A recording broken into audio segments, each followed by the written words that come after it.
নমস্কার, কেমন আছেন আপনারা? আজকে তৈরি করব খুব সহজভাবে আর খুব tasty mango tres leches cake.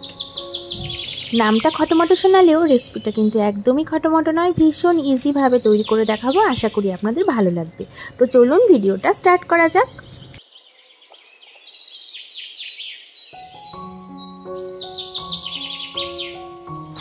তো প্রথমে আমরা কেক টিনটাকে রেডি করে নেব। তার জন্য একটু তেল ব্রাশ করে নিচ্ছি আর দিয়ে দিচ্ছি এখানে বাটার পেপার। এতে করে সহজেই কেকটা আমাদের ডিমোল্ড করে নেওয়া যাবে। তো আমাদের কেক টিনটা রেডি হয়ে গেছে। এখন এটা এক সাইডে রেখে দিচ্ছি। এবার নিয়ে নেব একটা মিক্সার গ্রাইন্ডার, আর এখানে একটা মিডিয়াম সাইজের আম নিয়ে নিয়েছি। আমটাকে কেটে আমের যে পাল্পটা সেটা মিক্সার জারে দিয়ে দেব।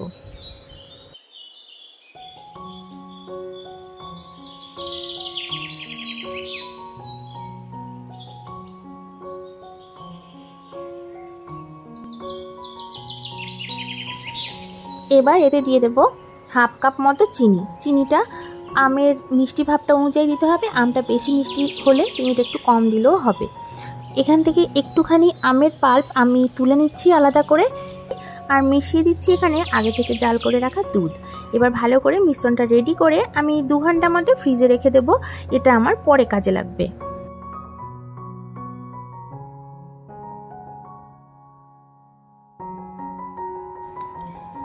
এবার একটা বাটিতে আমি যে আমের মিশ্রণটা তৈরি করে রেখেছি সেই আমের পাল্পটা এর মধ্যে নিয়ে নিলাম, আর দিয়ে দেবো এখানে হাফ কাপ পরিমাণে সাদা তেল। ভালো করে মিশিয়ে নেব।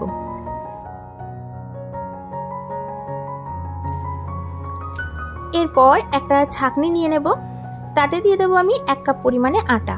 আপনারা চাইলে ময়দাও ব্যবহার করতে পারেন, আমি এখানে আটা ব্যবহার করেছি।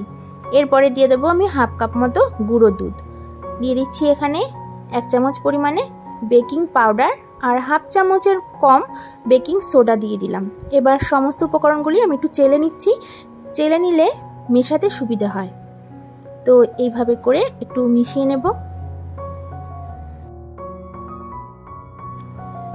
কেকের ব্যাটারটার মধ্যে অল্প অল্প করে দুধ মিশিয়ে এরকম একটা মিশ্রণ তৈরি করে নিতে হবে।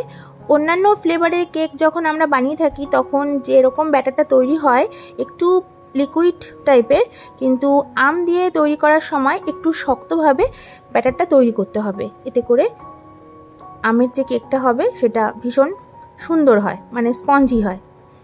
তো আর পাতলা করব না এটা। এবার এই কেক টিনের মধ্যে আমরা এই মিশ্রণটাকে ঢেলে দেব।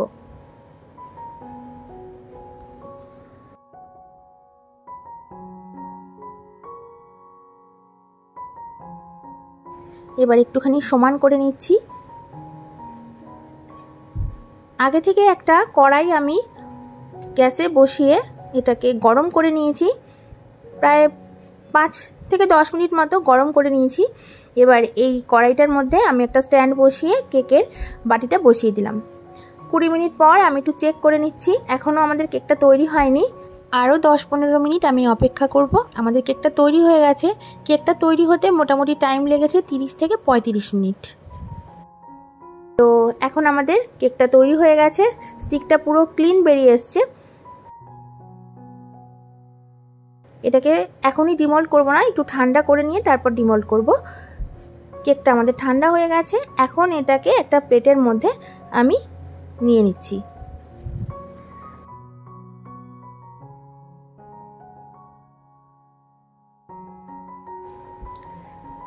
বাটার পেপারটা সরিয়ে দিলাম। কেকটা ভীষণ স্পঞ্জি তৈরি হয়েছে, দেখেই বোঝা যাচ্ছে। তো এবার এটাকে উল্টে দেব। এবার একটু ছিদ্র মতো করে দিতে হবে, যাতে করে এটার ভেতরে যে আমরা দুধ আর আমের মিশ্রণটা তুলে রেখেছিলাম সেটা যেন ভালোভাবে এর ভেতরে প্রবেশ করে যায়। তো এইভাবে আমি একটু ছিদ্র করে দিয়েছি। এখন ফ্রিজ থেকে নামিয়ে নিয়ে এসে এই আম আর দুধের মিশ্রণটা এর উপরে ঢেলে দেব।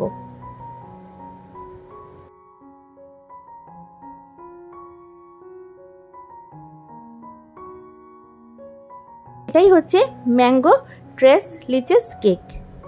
তো হোটেল রেস্টুরেন্টগুলোতে এইভাবেই সার্ভ করে থাকে। আর ওপর থেকে দিয়ে দেব কিছুটা কুচনো আম। আপনারা যে যার মতো পছন্দ মতো গার্নিশ করতে পারেন। আমার এটাই সোজা লেগেছে, তাই আমি এটা তৈরি করলাম। তো আর কিসের অপেক্ষা, এখন তো এটা কেটে খেতে হবে। তো ভীষণ মজার একটা রেসিপি, আপনারা এটা অবশ্যই ট্রাই করতে পারেন। আশা করি আপনাদের ভীষণ ভালো লাগবে।